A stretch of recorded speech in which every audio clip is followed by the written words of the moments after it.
na ng buwan ng Enero ng taon na ito.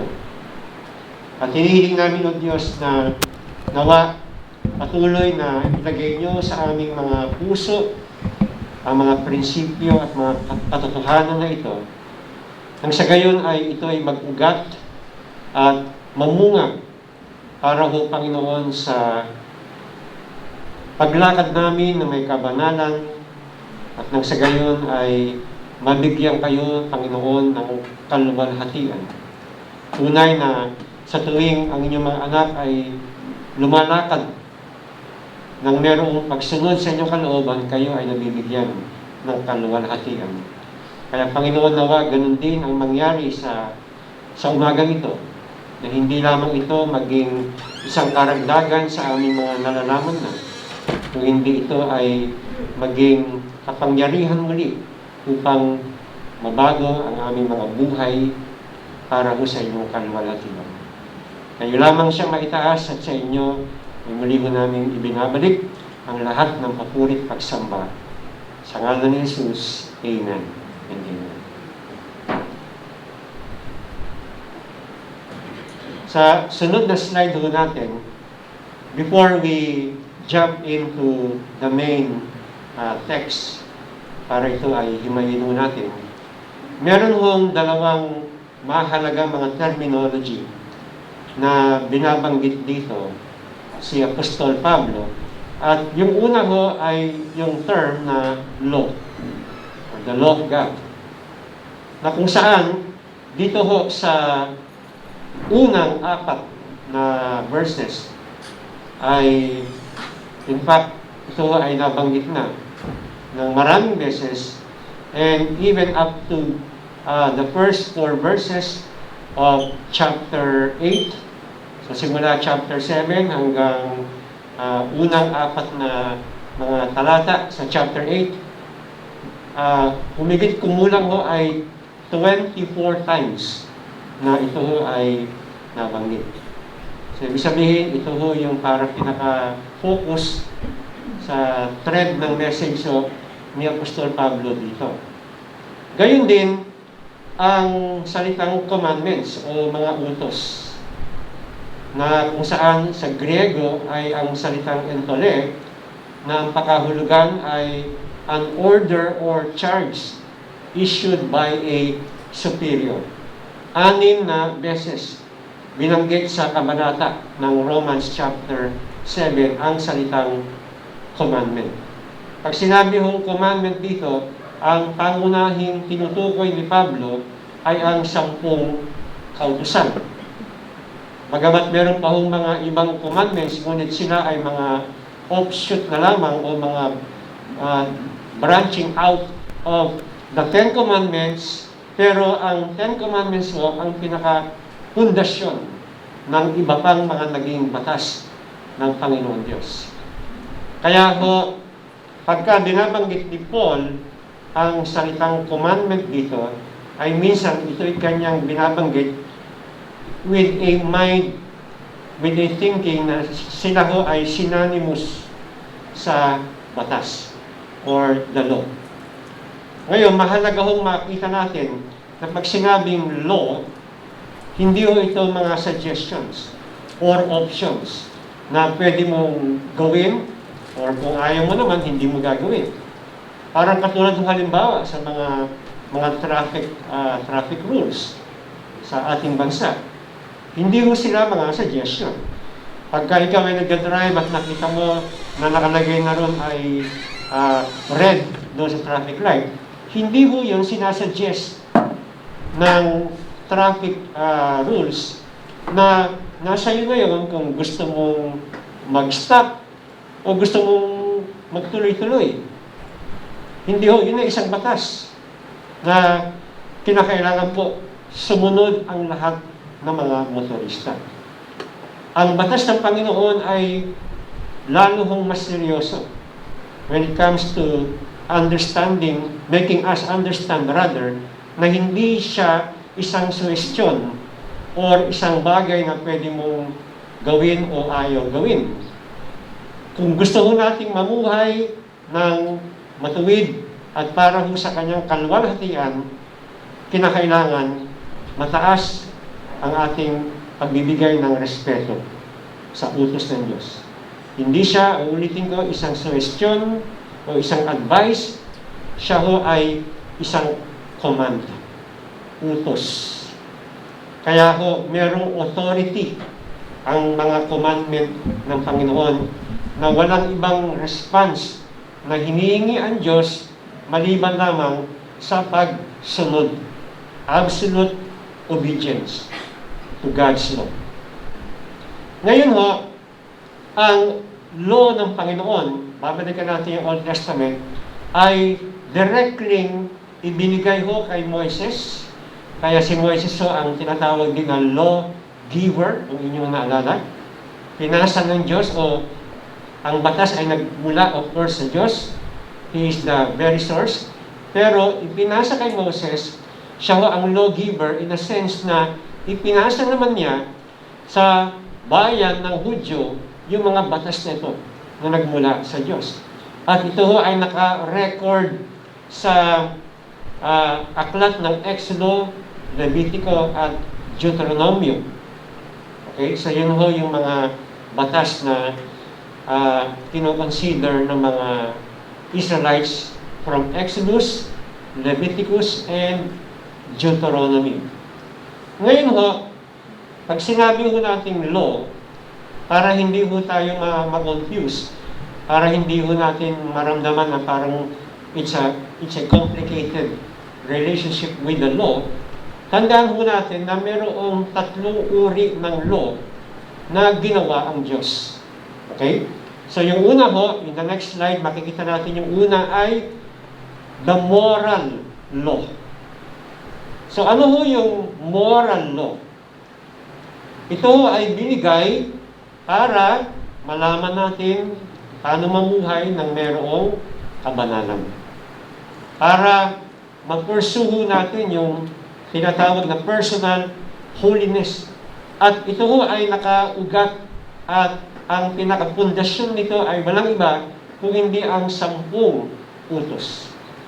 Ngayon ho, ito mga moral law na ito are still in effect hanggang sa mga oras na ito. Wala hong minor exception. Okay? So pag sinabing in effect, walang kinalaman ho yung edad natin dito.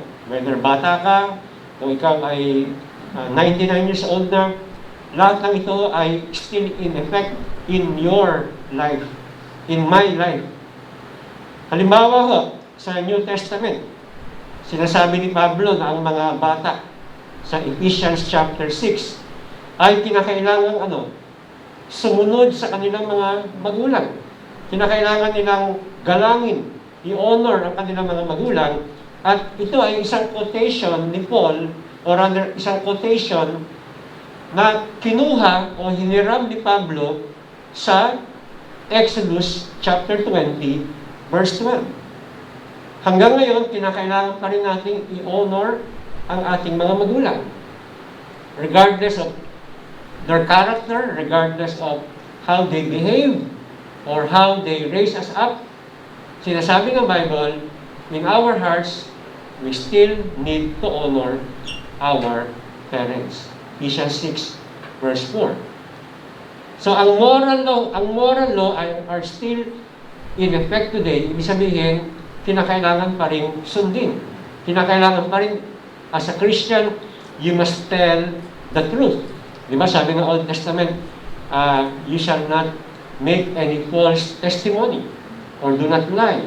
So hanggang ngayon po, it still stands. Hindi kinakailangan magsinungaling.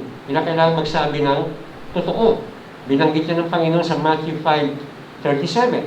Hanggang ngayon, yung sinasabi ko ng Old Testament na huwag magnakaw is still in effect at the moment. Yung sinasabi ng Old Testament na huwag kayong do not covet. Huwag niyong hangarin ang pag-aari ng iba. Yun ay kinakailangan pa rin natin sundin. At sinasabi ng Romans 13, verses 8 to 10, just to summarize it, na sinasabi ni Pablo yan, kinakailangan natin magmahalan sa bawat isa at kanyang kinote galing sa law in the Old Testament from Exodus 20 verses 13 to 17. So sa madaling salita ho, yung moral law are still or is still binding. Hanggang ngayon po ay kinakailangan pa rin natin gawin yan.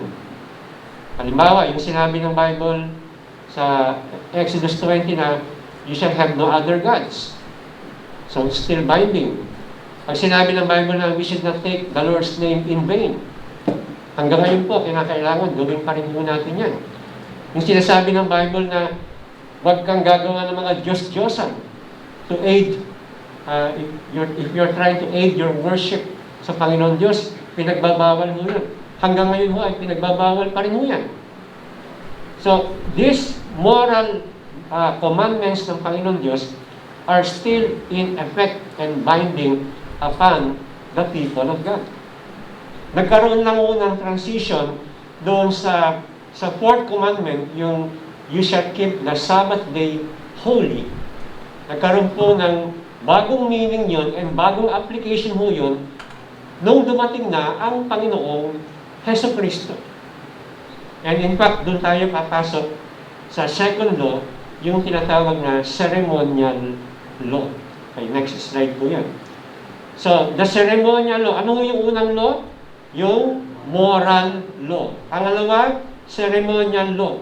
Ito ho yung mga sacrificial system na kung saan ang mga participants ho dito ay simula sa high priest, yung pinakamataas na sacerdote, and then you have the regular priest, nandun yung mga sakripisyo, nandun yung mga alay, nandun mo yung annual day of atonement, nandun mo yung scapegoat, at yung mga iba pang mga detalye ng tabernacle or temple ceremonial laws.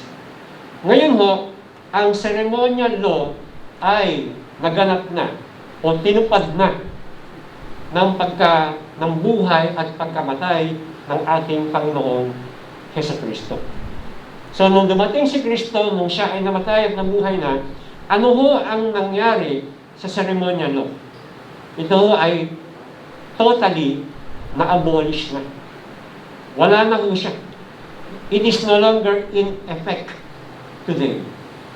Kaya ho, hindi ka aatin ng church na kung saan yung pastor may dala-dalang kambing o lamb, tapos gigilitin yung liig ng kambing, tapos ilalagay sa altar at i-sprinkle yung dugo. Hindi ho, wala na hong ganun. Pag meron ho kayo na atin ng church na ganun, huwag na ho kayong babalik. Okay? Parang awan nyo na. So si Kristo ho, ang ating naging high priest.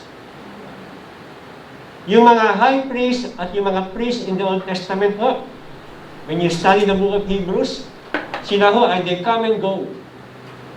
Sila ho ay mga litrato lamang o mga foreshadowing lamang ng tunay na great, eternal, perfect high priest na si Kristo Jesus.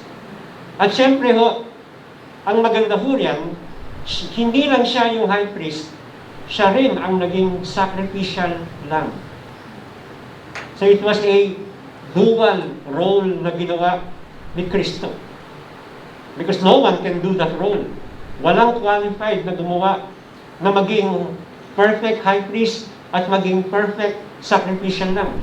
Inialay ni Kristo ang kanyang sarili doon sa krus ng Kalbaryo nang sa gayon ay ang ating mga kasalanan, ang ating mga guilt, past, present, future, ay makover ng kanyang redemptive death on the cross of Calvary. Kaya sabi nga ni John the Baptist sa John 1:29, nung nakita niya si Kristo doon sa Jordan River, sabi niya, "Behold the Lamb of God who takes away the sins of the world." Kaya ho, when we talk about the ceremonial law, wala na ho yun.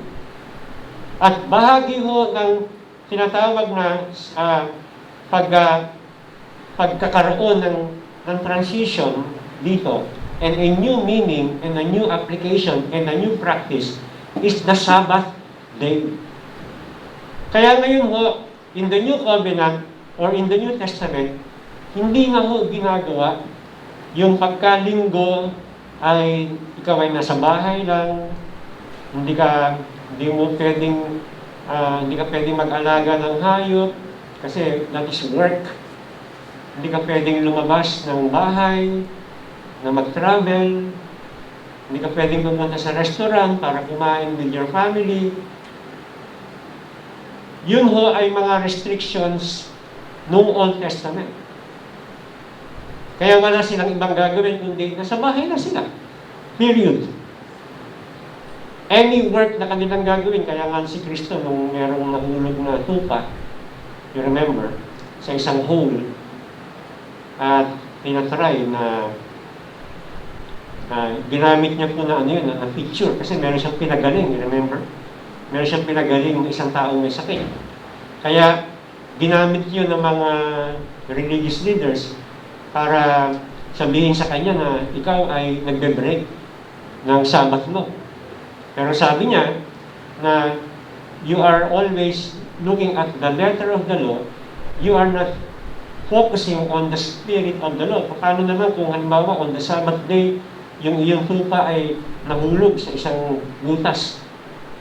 Hihintayin mo pa ba yung kinabukasan para tulungan at iligtas? At ang sabi niya, that the Sabbath was made for man, and the Sabbath was not made for God. God is the Lord of the Sabbath. So he was pointing to them na he is not man, he is God, even of the Sabbath. So we can see here na, yes, every Sunday, it is the Resurrection Sunday, nabuhay ng muli ang Panginoon. Kaya from Saturday, naging linggo na yung pagtitipon ng mga believers. And we can see that in Acts, in the book of Acts, na kung saan sinasabi ni Paul na on the first day of the week, you set aside something. So the first day of the week is Sunday. Amen? So ngayong araw na ito ay unang araw ng buong linggo na ito. So this is where we do our time of worship gathering, because we are celebrating every Sunday the resurrected Savior. Pero in my own conviction, hindi ho kasalanan na pagkalinggo, you also go out with your family. Hindi ho kasalanan na paglinggo, kumain ka sa restaurant. O pagka-linggo, you do other things aside from being in the church. Pero you should never skip Sunday fellowship. Okay? Hindi mo kasi nagiging gawi yun. No? Kaya nga sinasabi ng Hebrews 10 na huwag nating maging gawi na forsaking the assembling of one another, as is the habit of some. So, minsan we are skipping it dahil may mga unavoidable circumstances, and I'm sure the Lord understands that. But if you make it a habit, the Lord will never understand that. The only thing that the Lord sees, yung tingin lang mo ng Panginoon regarding that, is disobedience. Wala nang iba. Because that is a command ng Panginoon Diyos, not to forsake the assembling. So, Sunday, brethren, is the new version of the Sabbath. It actually replaced the Old Testament practice of the Sabbath day. Every Sunday is a celebration of the resurrection of the Lord Jesus Christ. Pero yung ceremonial law, goodbye na po yan. Wala na po yan. Yung ceremonial law na yun. So it was only done for a temporary basis or setup na fulfill na only Christ. The third kind of law in the next slide is what we call the civil law. The civil law concerns how God's people were to function bilang isang lipunan sa ilalim ho ng theocracy ng bayan ng Israel, doon sa Promised Land. So remember, wala pa ho silang civil law, essentially, nung sila ay nasa ilang o wilderness. Na-establish lamang yung civil law na yun, nung sila ay nakasettle down na doon sa Canaan, the promised land.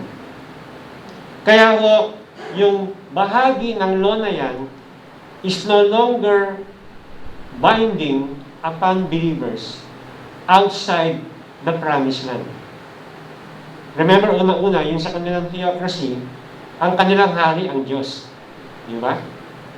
So, direct yung kanilang accountability sa Diyos. And then they rejected the direct rulership of God as King nung kanilang diniman na magkaroon sila ng mga human kings katulad ng mga surrounding nations. So, nagsimula na ho yung monarchical rule sa bayan ng Israel. And later on, alam natin na hati ho sa dalawang kingdom, the northern and the southern kingdom, yung po kanilang bansa. So, we believers, we are of course outside the promised land of Canaan, pero kahit na yan nga hindi binding sa atin, marami pa rin tayong pwedeng matutunan from the civil law ng Israel. Now, hindi ko na isa-isahin yan dahil masyado tayong matatagalan dyan. Okay? Para makapunta na tayo sa main meat ng ating pag-aaral. So, in the next slide, tignan ko natin, ano ho yung purposes of the law? Since yung law ho, ang key term dito, kinakailangan ho, malaman natin kahit kaunti, ano ba yung mga layunin ng batas? Unang-una, to make us knowledgeable of sin. To make us more acquainted with sin. Sabi ng Romans 3:20, through the law comes the knowledge of what? Of sin. So malalaman ho natin na tayo ay makasalanan dahil may panukat. Ano ho yung panukat? Ano ho yung measurement? Para malaman natin na tayo makasalanan. Yung batas. Para maipakita na hindi natin naabot ang kaluwalhatian ng Diyos. Through the law comes the knowledge of sin.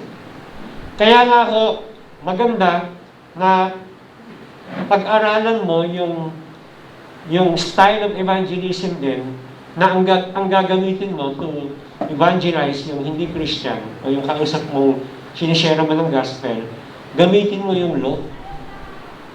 Kasi yung law, yung Ten Commandments, maipapakita doon sa taong, lalo na yung mga self-righteous, yung mga nagtitiwala sa kanilang mabubuting gawa para sila ay maligtas, para maipamukha o maipakita sa kanila na kahit na anong bait nila sa kanilang paningin, kahit na anong kareliyoso nila, makasalanan sila. Yan ang ginamit na style ni Kristo para i-evangelize niya yung rich young ruler. Di ba? Sinabi niya, ano ba yung mga batas? O ano ba yung mga batas? Ginamit niya ho yun. Para ho, para mai-reveal sa kanilang konsensya na sila ay, they have fallen short of the standard. Ano yung standard? Yung Ten Commandments.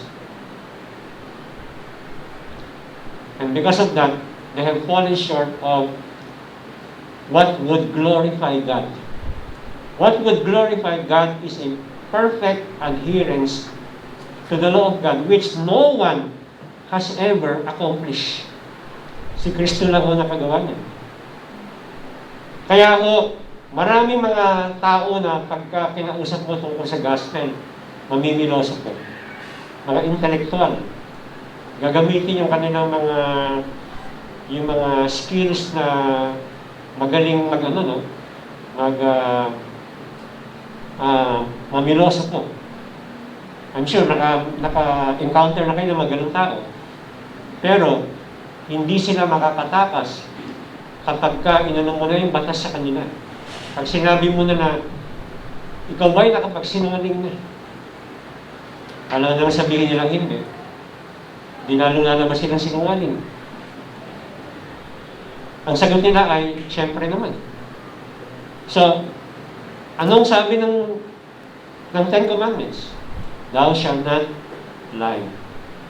Anong tawag sa mga taong nagsinungaling o nagsisinungaling? Liar. So, anong tawag mo sa sarili mo? Liar. Ikaw ba'y nakapagnakaw na?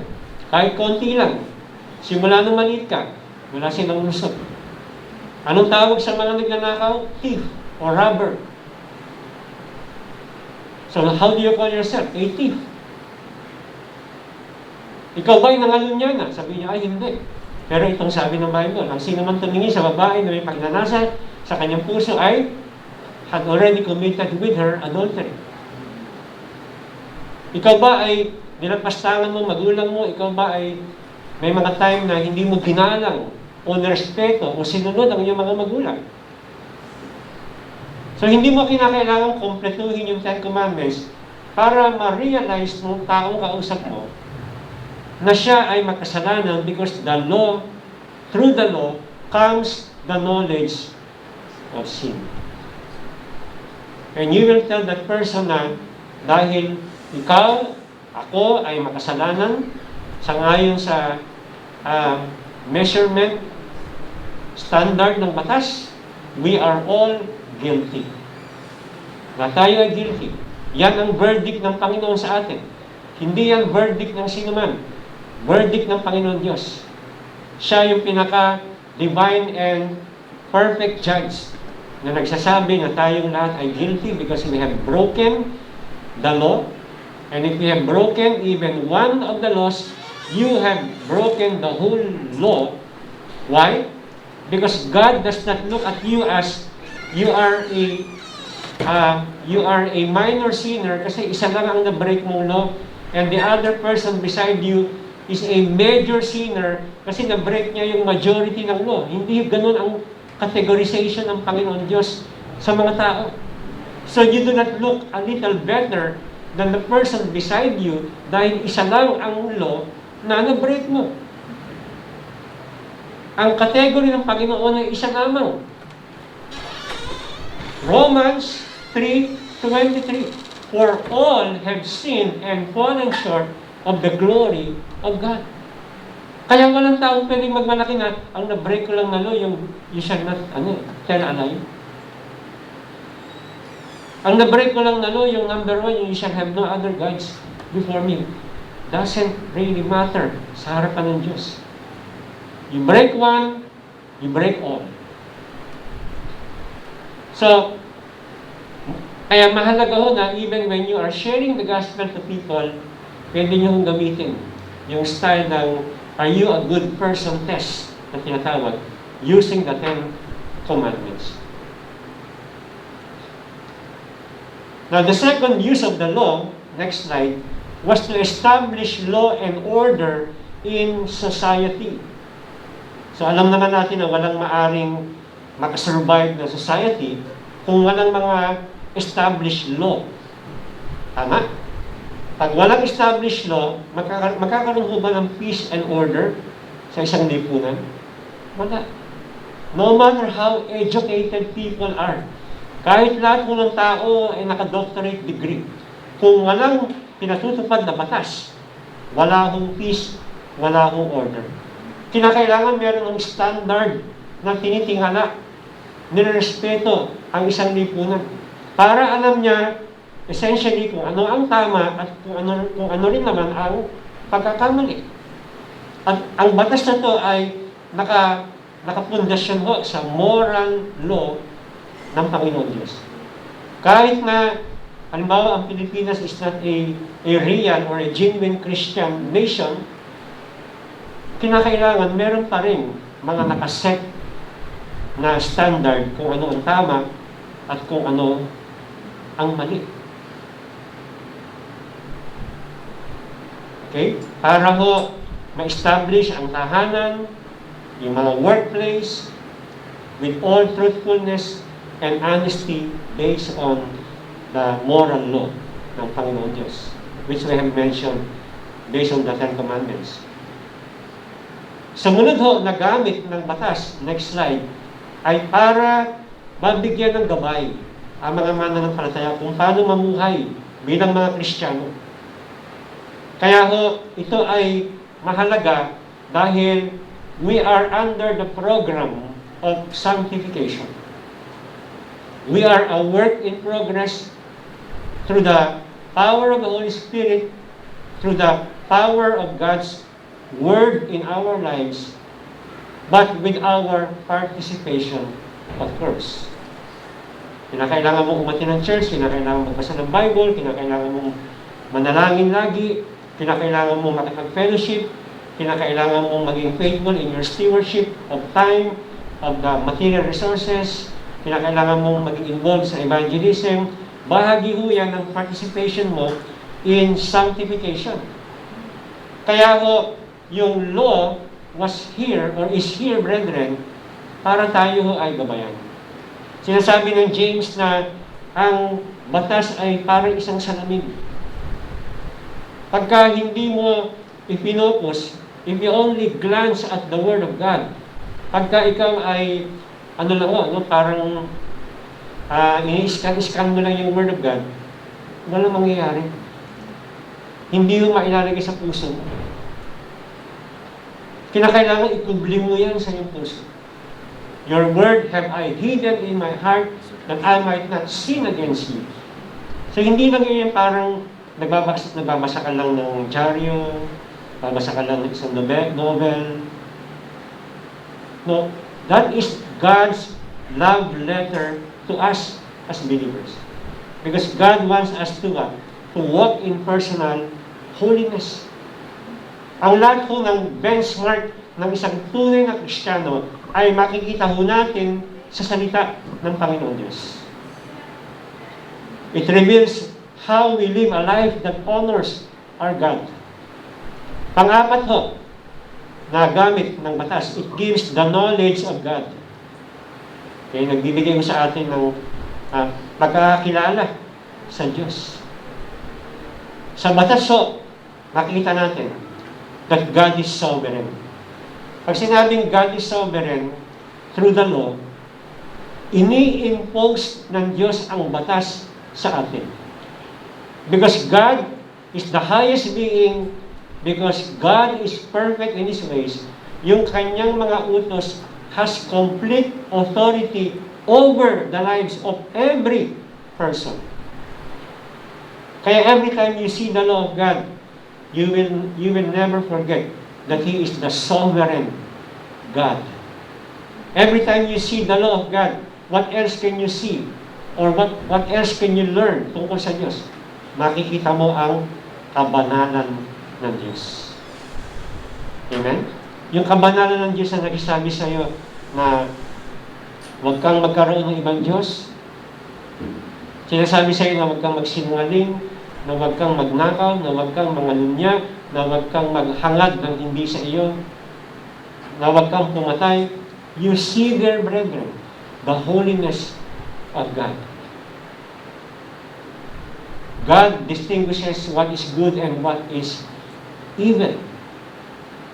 So when you look at the law, brethren, marami pa ho yan, pero ang gamit ho niyan, ang isang gamit, ay mas lalong may papakilala sa atin ang character and attribute ng Panginoon Diyos. Ganun ho kahalaga ang batas. Now, kaya po yan binanggit dahil meron ho kasing dalawang dangerous views regarding the law. As we look into our next slides, makikita ko natin, unang-unang danger, yung tinatawag na legalism. Siguro narinig niyo yung word na masyado ka namang legalistic. Di ba? Yung mga nag-e-embrace at natuturo ng legalism, ang kanilang sinasabi ay kinakailangan mong sundin ang batas para ikaw ay maligtas. Okay?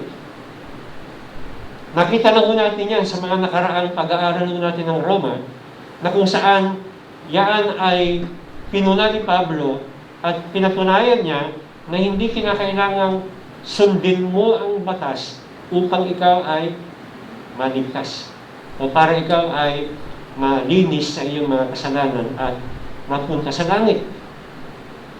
Ngayon ho, Yan ho yung tinatawag natin na legalism. Okay? Yan ang sinasabi ng mga Judaizers sa mga Galatian churches and even in the other New Testament churches na kinakailangan you must continually obey the law para ikaw ay maligtas. Ngayon, siyempre, iba na ang version yan in the modern times na kapag ikaw ay nagkasala sa batas, nawawala yung kaligtasan mo. So, kinakailangan sumunod ka na naman uli para mag-born again ka na naman. So, ang paniwala nila, pwede ka mag-born again 1,000,000 times. Kung 1,000,000 times ka nagkasala, and 1,000,000 times mag-repent ka, then 1,000,000 times, pwede ka mag-born again. But that salvation experience can only happen once. Nothing more and nothing less. And you don't have to keep the law in order to be saved. Number 2 is to believe you have to keep the ceremonial or civil law in order to be sanctified. So, babalikan na naman doon sa mga Old Testament ritual system. Minsan may mga Christian churches na bumabalik ko sila sa mga ganun na gawin. Yung pastor ho nila nakasuot ng high priestly garments. Kinokopya yung hindi lang yung gawi, hindi lang yung behavior, pati yung kasuotan ng mga priest, high priest sa Old Testament. And they even tried to say na, kasi ang Pilipino raw, meron daw Jewish roots. Hindi ko alam kung saan nila hinukay yung family tree nila. And saying na yung mga Pinoy ay meron Jewish genealogy. So, may mga Christian teachers na pumupulot po sa mga turo ng Exodus, Leviticus, Deuteronomy, ini-impose nila yan sa buhay ng mga Christians. Pero gaya ng sabi ko natin, yung part ng law na yan, yung ceremonial law, hindi na siya binding, hindi na siya in effect today. Inabolish na ho yan nung dumating ang Panginoon sa Kristo. Number 3, na danger or extreme, yun hong nagdadagdag sa batas. Okay? Nagdadagdag sa batas. So, dinadagdag ho nila yung mga yung kanilang mga human tradition, yung kanilang mga human preferences, na wala namang mga biblical support. Okay? Walang biblical support ho yan. Kine-claim nila, halimbawa, na dapat lahat tayo pare-pareho yung suot natin para maging banal tayo. Pare-pareho yung buhok ng babae. Kinakailangan mahaba. The longer, the holier. Kinakailangan bawal kumanta ng mga worldly song o secular song. Dapat more Christian lang kinakanta nyo. Kung hindi kayo Christian. Kinakailangan ni isang jewelry, wala makikita sa nasuot-suot mo.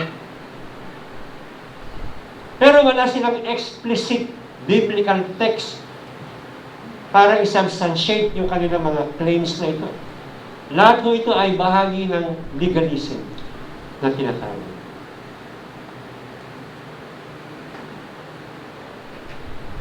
Now, ang sumunod naman na another extreme in relation to the law. So, ano yung isa? Legalism. Yung kabaliktaran naman niya, o yung kanyang opposite naman, ay anti or antinomianism. Yung Greek prefix rito ay yung anti or anti means against or in opposition to.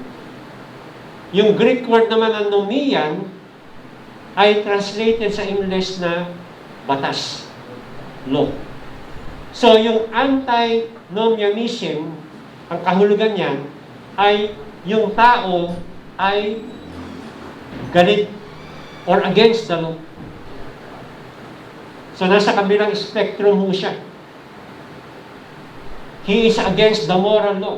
Ang paniwala nila ay meron kang libreng, lisensya. May free pass ka para mamuhay kung anong klaseng buhay ang gusto mo. Gusto mong maging binabae? Walang problema. Okay lang sa Diyos yun. Gusto mong magnakaw? Walang problema. Gusto mong hindi magbasa ng Bible, hindi umattend ng church? Walang problema. Kasi, ang paniwala nila, pag ikaw ay naka-stuck sa isang routine, pag ikaw ay naka-stuck sa isang standard, you are a legalist para sa kanila. So pagka every Sunday,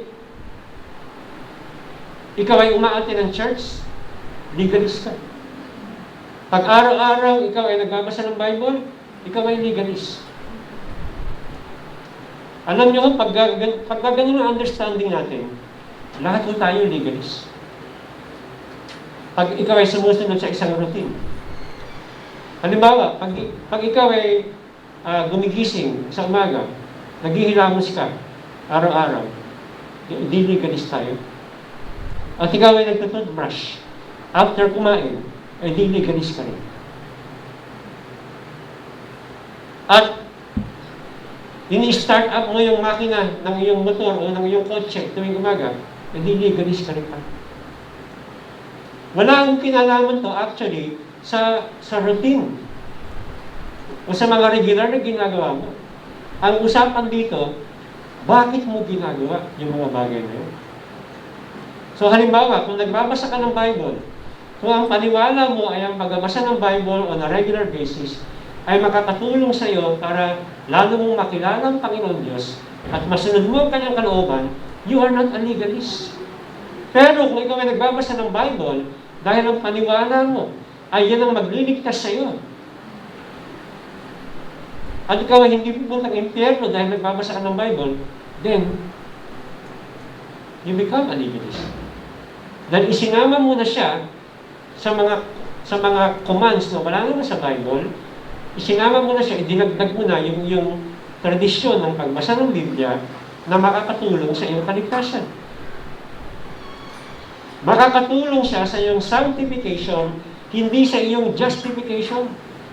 Pag ikaw ay umaattend ng church, pag ikaw ay nagbabasa ng Bible, pag ikaw ay nagpe-pray, dahil yung sanctification, meron kang participation, yung justification, wala kang kinalaman doon, ang Diyos lang lahat ang gumawa nun. So pagka gumagawa ka ng mga religious activities in the hope na ikaw ay maliligtas o mapapanatili mo ang iyong kaligtasan, you become a legalist. So I hope, klaro po yun sa atin. Now, ano ang balanced view? Next slide. We should honor the moral law of God. So nandun ho yung Ten Commandments. You shall have no other gods before me. You shall not take the name of the Lord your God in vain. Do not make yourself a graven image or an idol. Honor your father, mother. You should not steal. Do not bear false witness. Do not covet. Okay, so on and so forth. We are to honor the moral law. In what way? Well, isa lang. Isang word lang. Obedience. Amen? At saan mo manggagaling yung obedience? Sa puso mo. Hindi ho from outside pressure. Not because sinabi ng pastor mo na, sumunod ka. Galangin mo ang magulang mo. Babantayan kita pag hindi mo ginalang. Magsusumbong yung mga magulang mo sa akin. Ako, nakakatakot naman. Baka magsumbong yung magulang ko sa pastor namin. Kaya kinakailangan from now on, iti-treat ko na maayos yung aking mga magulang. Hindi mo naman. That is not, there is no transformation or true transformation pagka ganun ho ang mentality ng isang Christian. You cannot honor the moral law pagka ganun ho. You honor, you obey from the heart. At kinakailangan ma-realize natin na hindi natin kayang makip o masunod yung batas ng Diyos in our own flesh o sariling pagsisikap. Kinakailangan lagi mong isipin na I can do all things through Christ who, what? Who strengthens me. Hindi lang ho yung I can do all things. Minsan meron ho mga ganun na quotes, di ba? I can do all things. Period. Ginagaya kasi yung inilagay ni Stephen Curry sa kanyang sapatos. I can do all things. Magiging marami na ho ang ano nun. Ibig sabihin nun. Pag sinabi mo lang na I can do all things, ibig sabihin, pwede ka nang tumalon from the top of Mount Makiling, and then, hindi ka mamamatay pag umaksa ka sa ibaba. Because I can do all things. Yung konteksto ho, kinakailangan tignan. He was saying, I can do the will of God. Yun ho yun. I can do the will of God through Christ who strengthens me. Lahat ng pinapagawa ng Diyos, yun ho yung all. I can do them. Through God's help, through Christ's grace and strength in my life. Only by divine enablement can we keep the law of God from the heart as we should. So, in the next slide, we can now see in verse 1 what we call a fundamental principle in life called the action. Pag sinabi yung action mo, this is commonly known by all people. Sabi ni Pablo, simula sa verse 1, do you not know, brethren? Ibig sabihin, nung sinabi niya, do you not know, ang kanyang pinupunto sa kanila, alam niyo na. I'm speaking to those who know the law. That the law has jurisdiction over a person as long as he lives.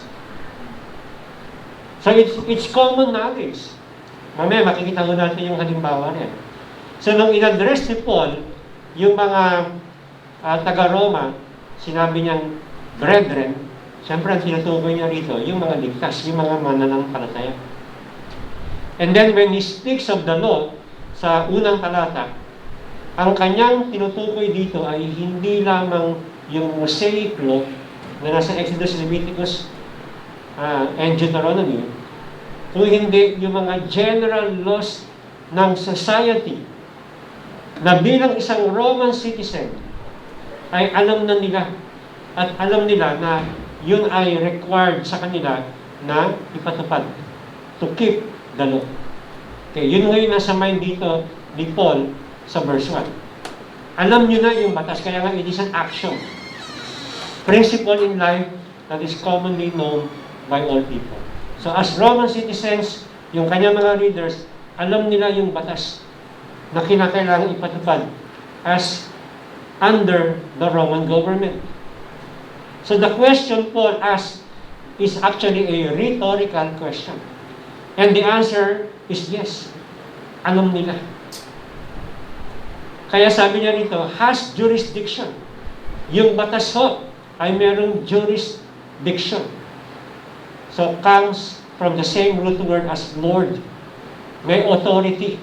Katulad ng authority ni Kristo bilang Panginoon.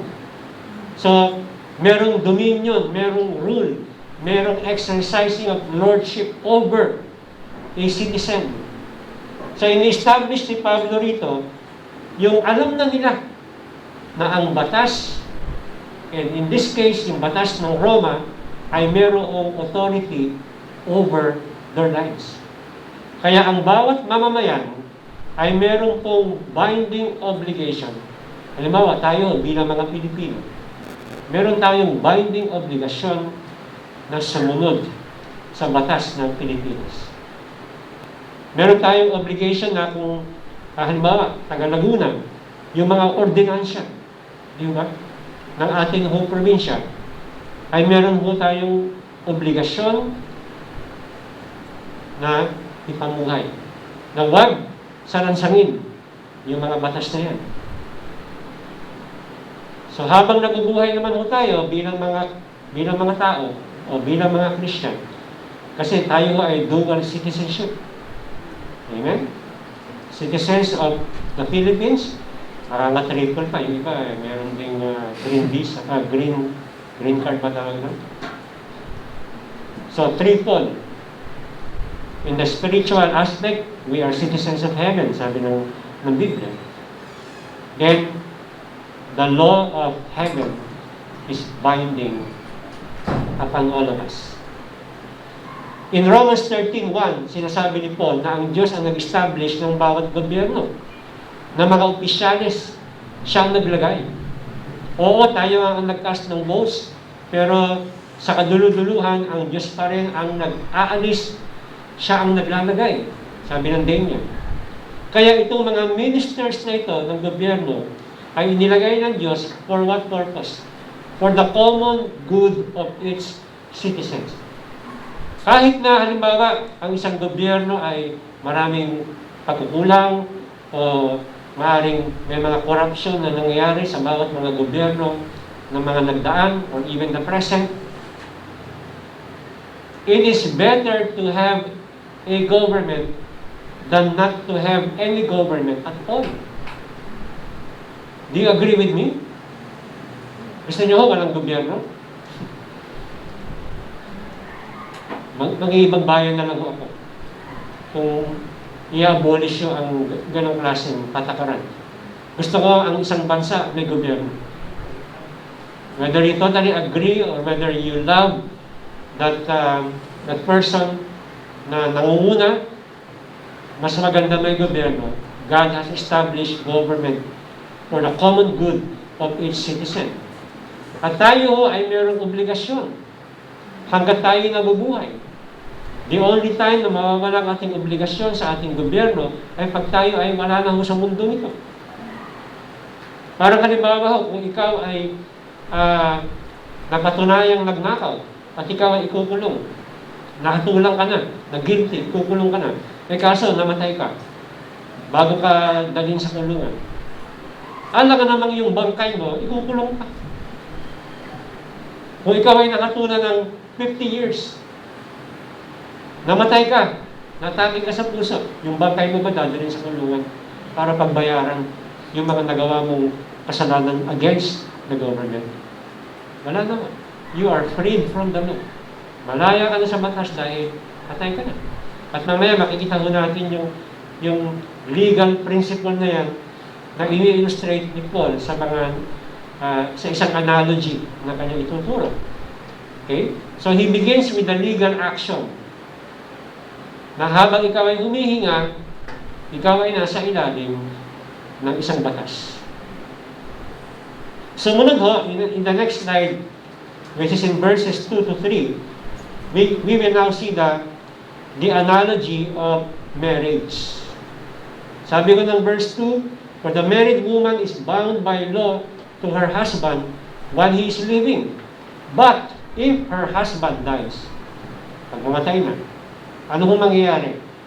She is released from the law concerning the husband.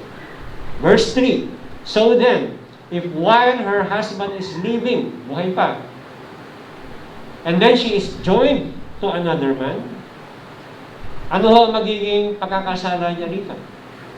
Siya ay magiging isang mangalunya, an adulteress. Kaya ho, ito yung binibigay ngayon ni Pablo na analogy sa verses 2 and 3. Ina-explain nito ngayon yung commonly known thing or principle sa verse 1. So we can see here, brethren, na ang ginamit na analogy ni Paul ay patungkol sa relasyon ng mag-asawa. Para mai-connecta ho niya rito yung relasyon ng Christian sa batas ng Diyos. Okay? So we can see here, brethren, na it is a basic principle na ang isang babaeng may asawa o kasal ay bound by law to her husband.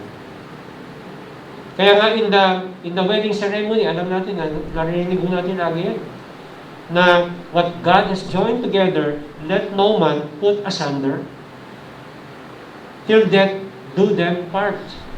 Ano lang ang pwedeng makapaghiwalay makapag-alis ng obligasyon ng isang babae sa lalaki and vice versa, kamatayan.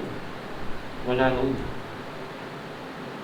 So as long as the man is living, as long as the woman is breathing, they are both legally married.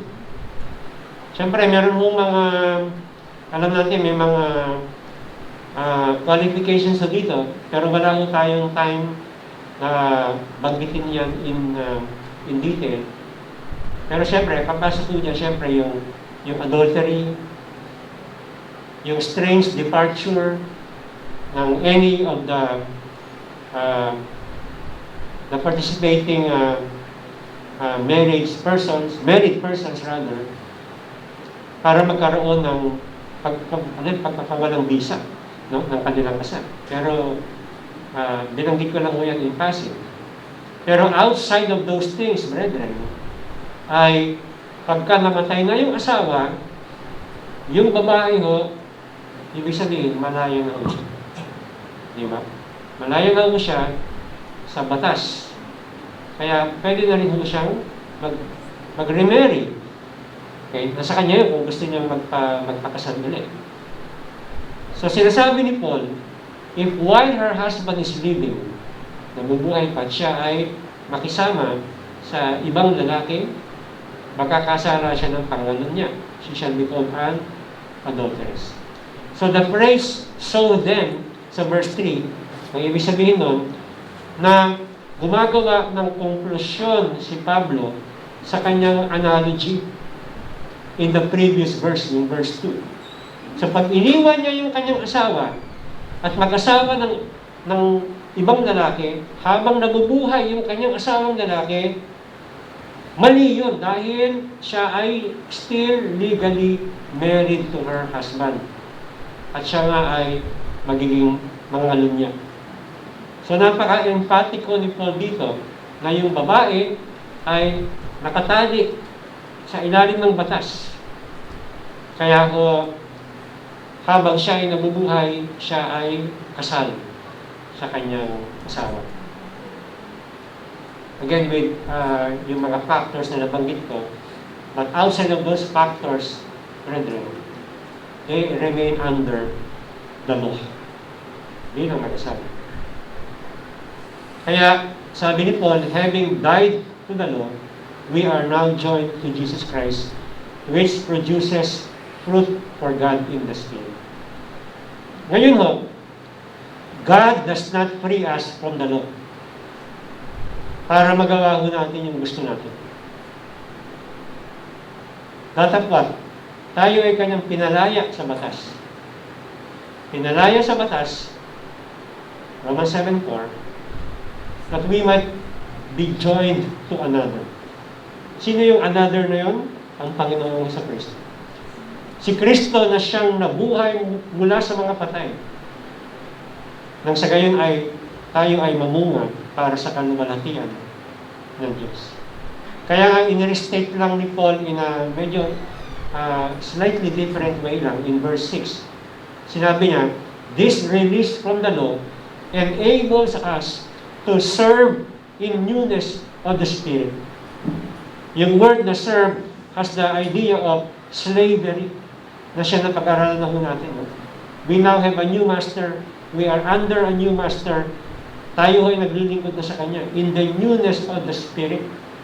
Hindi na ho yung parang susunod ako kasi nakakatakot, baka pag hindi ako sumunod, parusakan ako.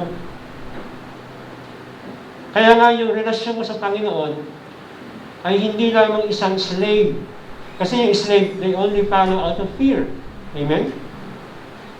Our relationship with Christ is a love relationship. Huwag mo natin kalimutan. Amen?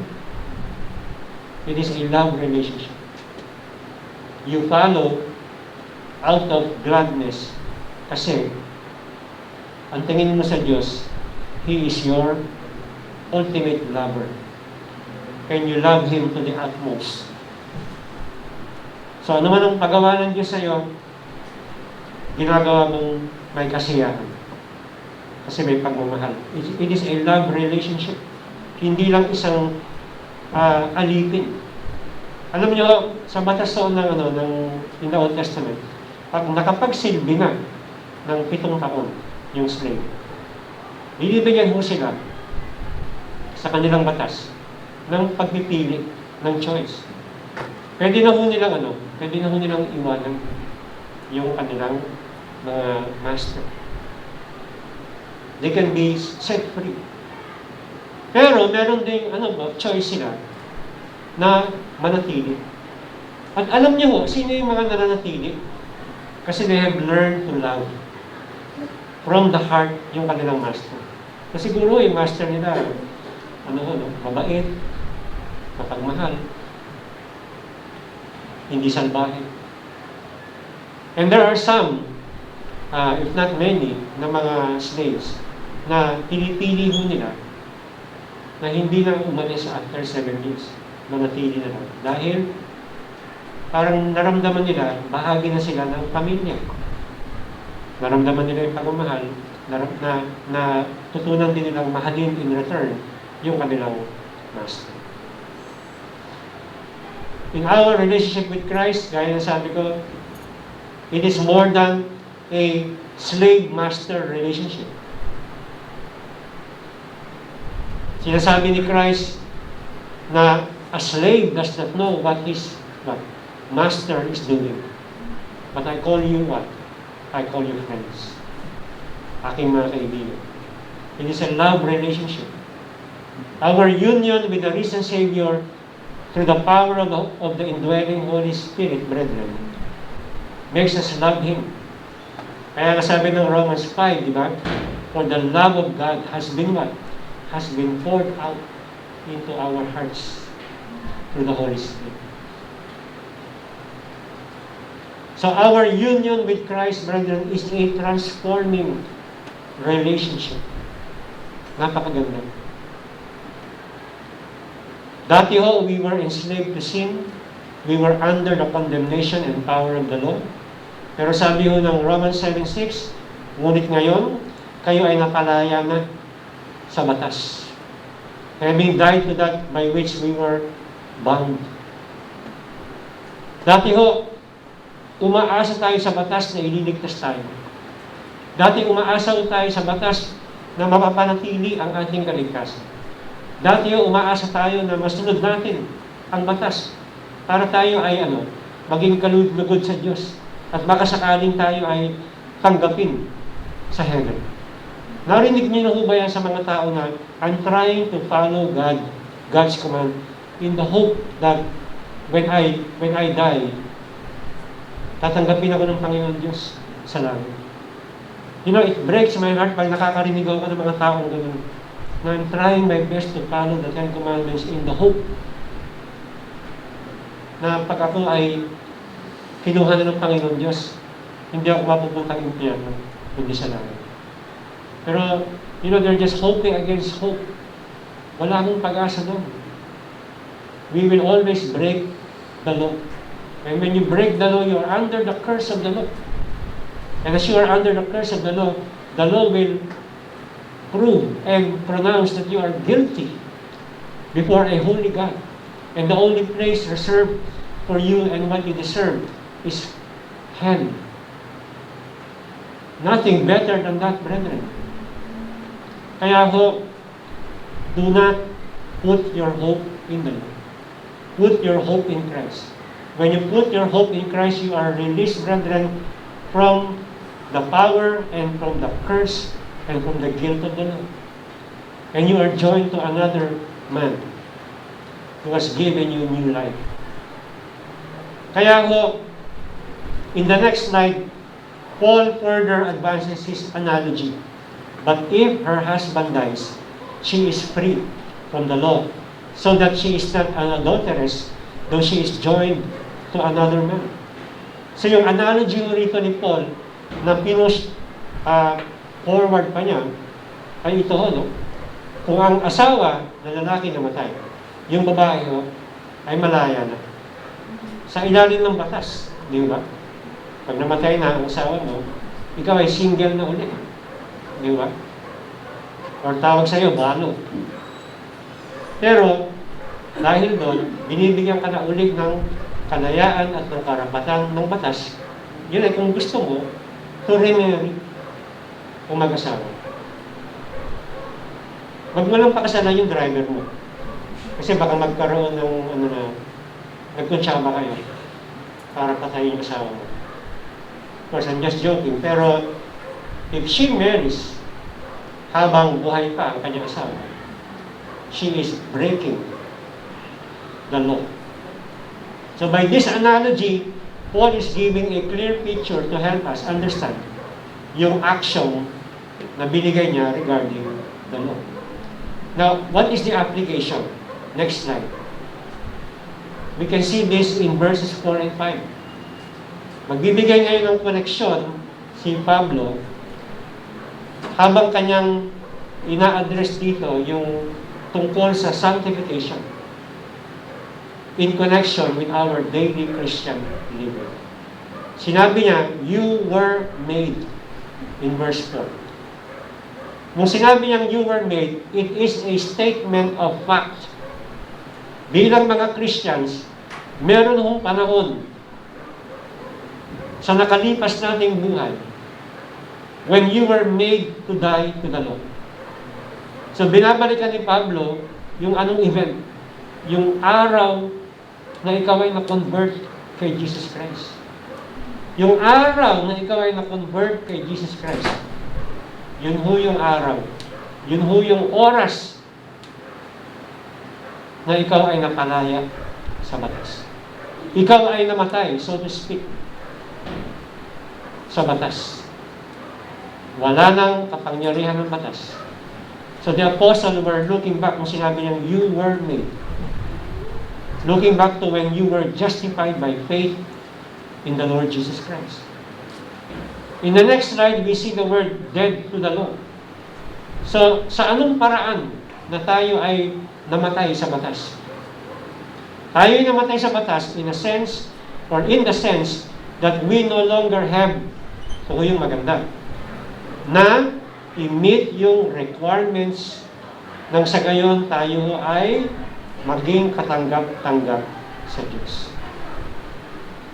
Kasi meron hong requirement yung batas. Ulitin ko, ano ho ang requirement ng batas?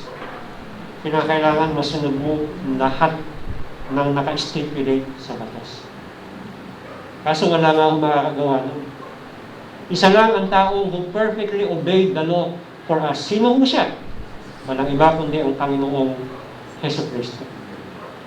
Kaya ang gandang sabi ni Steve Lawson, sabi niya, Christ did not only die for us, He also lived for us.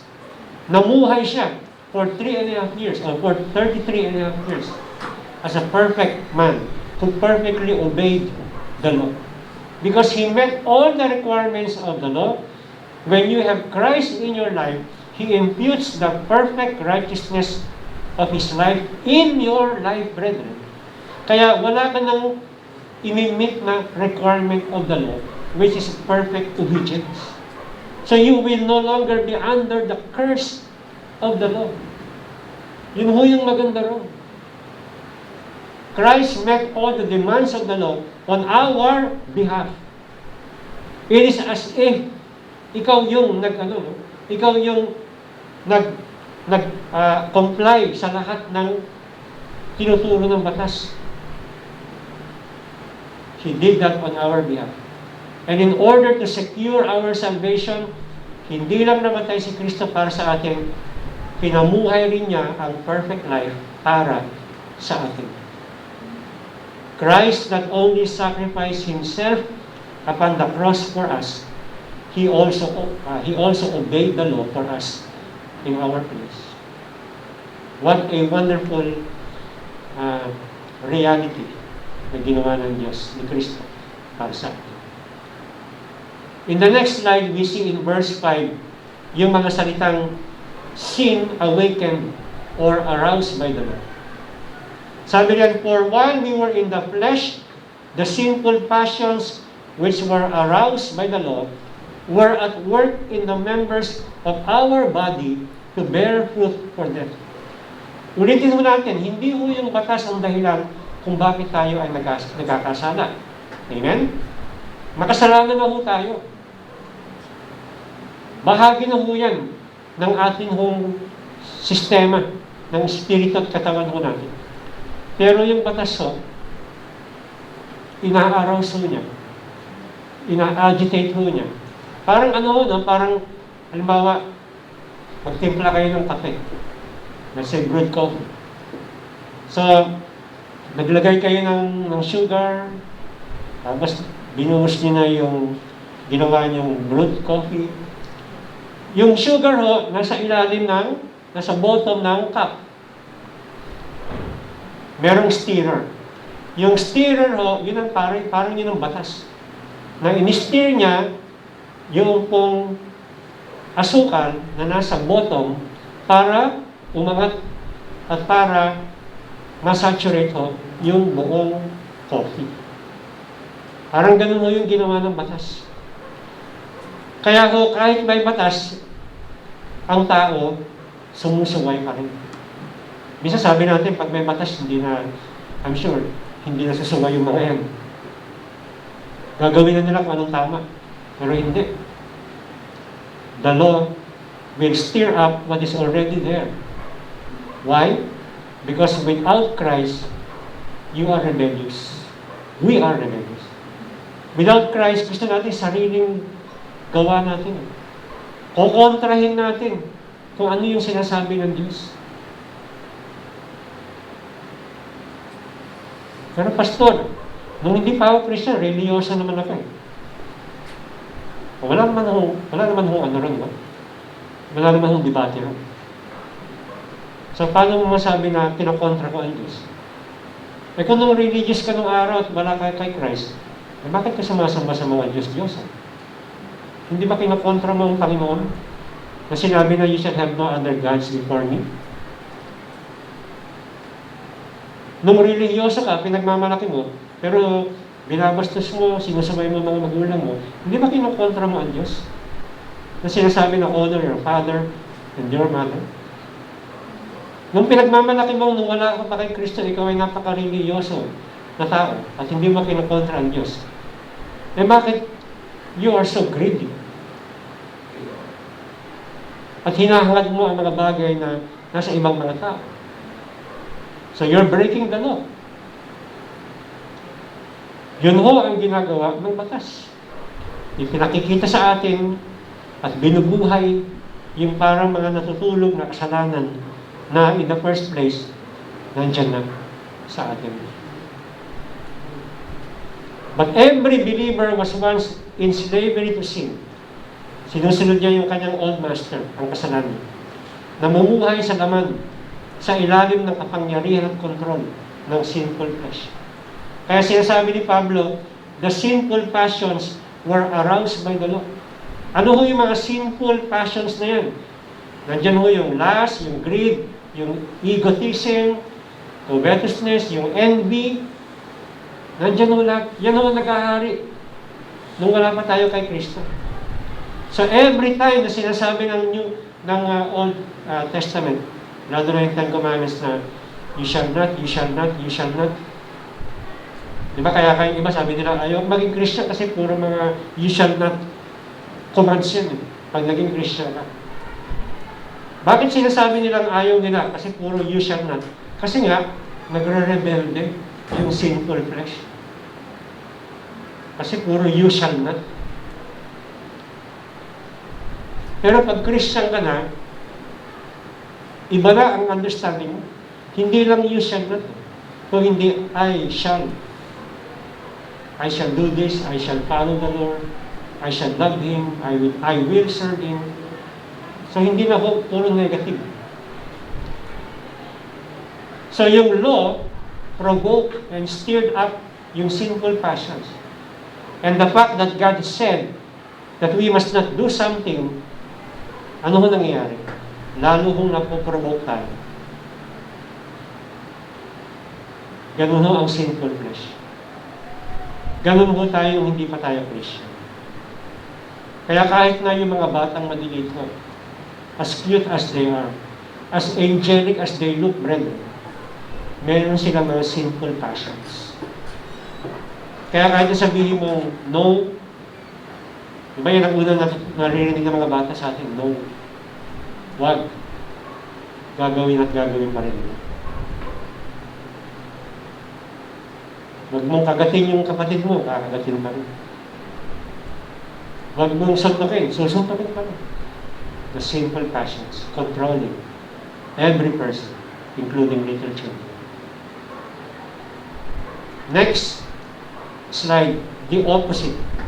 Sabi ng verse 6, but now we have been released from the law, having died to that by which we were bound, so that we serve in newness of the Spirit, and not in oldness of the letter. So, ibig sabihin mo niyan, next slide, all those who have put their faith in Jesus Christ have been released from the law.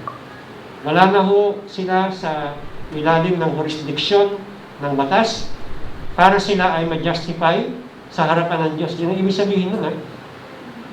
They are no longer under the jurisdiction of the law in order to be justified before God. They are released from where? From their striving para matupad ang batas. Nang sa gayon ay sila ay makatanggap ng, o sila ay maging katanggap-tanggap sa harapan ng Diyos. Wala na ho yun. Kaya, alam natin yung kinakanta natin na only by grace can we come. Only by grace can we come. Not by our human endeavor, but by the blood of the Lord. We are no longer under the jurisdiction of God. Paul described how we lived before becoming a Christian. Pero dito naman ngayon sa verse 6, we see the reality of what we have become. Ano na tayo ngayon bilang mga Kristiyano? Kaya opposite from what we were before coming to Christ. We have been released from the law, having died to that by which we were bound. We serve in newness. Tayo mga believers, yung word na we. Okay? All those who have put their faith in Christ, na-release na mula sa batas. Kaya sabi ni Christ, come to me all who are weary and heavily laden. Sabi niya, I will give you what? I will give you rest. Hindi mo na kinakailangang magpakahirap pa sa pagsunod ng batas para to gain acceptance in heaven. Take my yoke upon you and learn from me, for I am gentle and humble in heart, and you will find rest for your souls. So the only time that we find rest for our souls because alam natin na salvation is already accomplished by Christ. Wala kang i-accomplish na hindi mo kayang i-accomplish in the first place. That's the only time that you will have the peace with God and the peace that surpasses human understanding. But if we are trying, brethren, to follow the law, na akala mo na siyang magliligtas sa iyo, mapapagod ka. Mag-disappoint ka. At yung iba nga ako, sa maniwala kayo hindi, nababaliw ka. Kaya di ba, yung sabi ng iba, huwag kang magbabasa ng Biblia, nababaliw ka. Narinig yun ako ba yan? Di ba? Bakit? Kasi yung mga nagbabasa ng Biblia, akala nila, kailangan nilang magbasa na magbasa para sumunod na sumunod, para maligtas. Pero hindi nila nararamdaman o hindi nila naiintindihan na wala roon. If you try, brethren, to be saved by your own energy, good works, and efforts, nakakabaliw talaga yan. You will not find rest for your souls na ipinapangako ng Panginoon. Kaya sabi niya, lumapit na lang kayo sa akin. Nabibigatan na kayo sa inyong pagsunod sa batas na akala niyo magliligtas sa inyo. Ako magbibigay sa inyo ng kapayapaan dahil ginawa ko na ang hindi niyo kayang gawin.